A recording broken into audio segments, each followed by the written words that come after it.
Learning with Dr. Shivangi. Today's topic is drawbacks in licensing policy. As in the previous videos, we already started the playlist for the subject business environment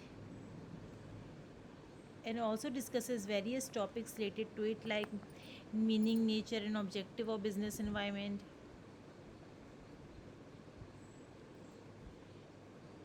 economic policy of India, economic development factors of India, and so on.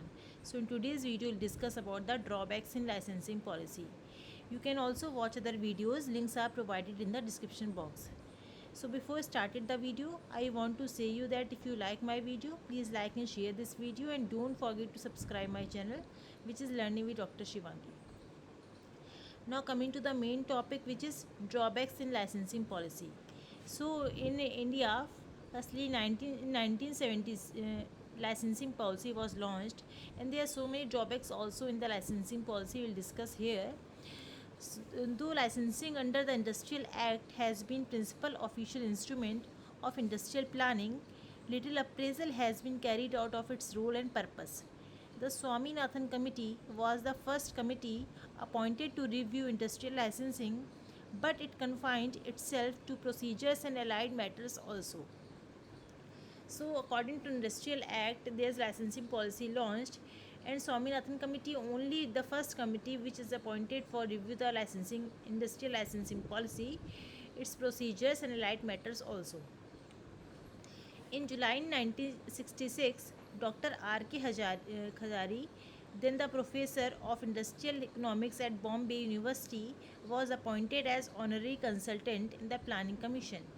Dr. Hazari came out with the startling revelations about the actual operations of industrial licensing policy of the Government of India. So Dr. Hazari, which is a professor of economics, also reviewed the industrial licensing policy which is made by Government of India. Taken into account what he has to say about the licensing policy of the central government and the defects which are associated with the working of the policy, even in official quarters, the following may be outlined as the principal shortcomings of industrial licensing in India. The procurement of a license is only one of the first things required of an entrepreneur. The system is too elaborate, and the private entrepreneur has to clear many hurdles before he can obtain a license. So there are different shortcomings are given by Dr. Hazari in industrial licensing policy of India. First one is that an entrepreneur, which is the private entrepreneur, has to clear many hurdles before getting the license from Indian licensing policy. The second shortcoming is it encourages the foreclosures of license capability by influential groups and scares away genuine entrepreneurs who may get an impression that the whole of the planned capacity has been licensed out. The elaborate bureaucratic procedures for the issue of licenses contributes to delay and higher cost without improving feasibility of the project concerned. So the entrepreneurs get the impression of planned capacity before licensing out the industrial sector, and the bureaucratic procedures has to follow by the entrepreneurs. There may be delay and higher cost without improving the feasibility of the concerned project. So these are also the shortcomings of the industrial licensing policy. There are the other drawbacks also of the policy, which is as follows. There is a very little follow-up of licensing to see that approved projects fructify in a satisfactory phase schedule. Since there have been no well-ordered priorities in industrial planning, there has been a tendency to rely upon ad hoc criteria. Industrial licensing seeks to cover the whole range of large-scale industrial development and losses sight of the relative importance of different projects and products. So there are very little follow-up in the licensing policy before approving the project of the entrepreneurs according to the scheduled criteria, and there is no well-ordered priorities in industrial planning to getting the license, and there is also a point which have to cover the large range of scale industrial development and relative different projects and products also. There are some other drawbacks also, which are as follows. If a license is as it is thought to be a token of social sanction for drawing scarce resources from the national pool for a project of significant size, the unutilized licenses indicate the extent to which licensing has not performed this function.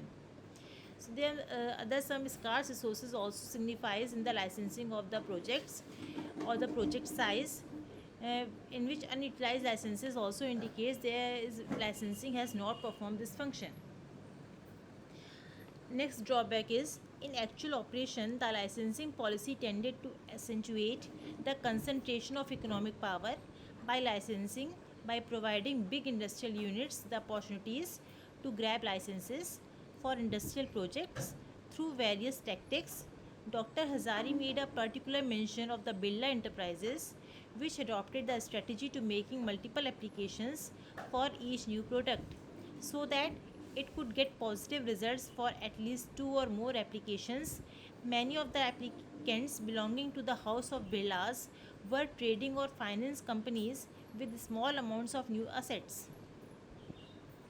So, in the actual operation, licensing policy was related to the economic power of industrial units to get the license from the organization government organizations.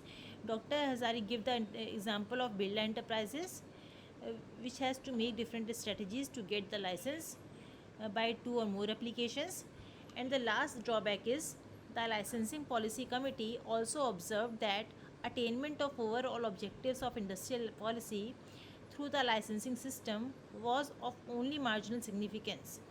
The objective of preventing concentration of economic power had been indicated by the government to the licensing authorities even after the report of the Monopolies Inquiry Commission.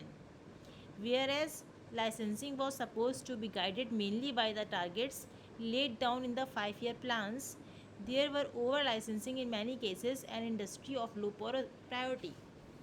So there is also the issue of over licensing in many industrials which have the low priority industry sector. So this is also the drawback of the industrial licensing system. So this is all about the drawbacks of industrial licensing system. I again summarizes all the points so that you can easily understand about the topic. So Swaminathan committee, only the committee which review the licensing system of India. Dr. Hazari given them some limitations of the licensing policy of India, which are as follows. First one is the entrepreneurs has to clear many hurdles before getting the license. They should have the capability to get the influential group and scarce away genuine entrepreneurs to get the license. There is certain delay in the bureaucratic work function and higher cost without getting the license, and they have to follow up the procedure of getting the license, which is a very long process. And there's not a well ordered priorities of industrial planning, which is also the hurdle in getting the license.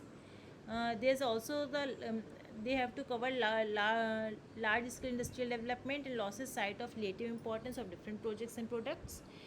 And there is also the sanction priority or scarce resources in national level licensing policy.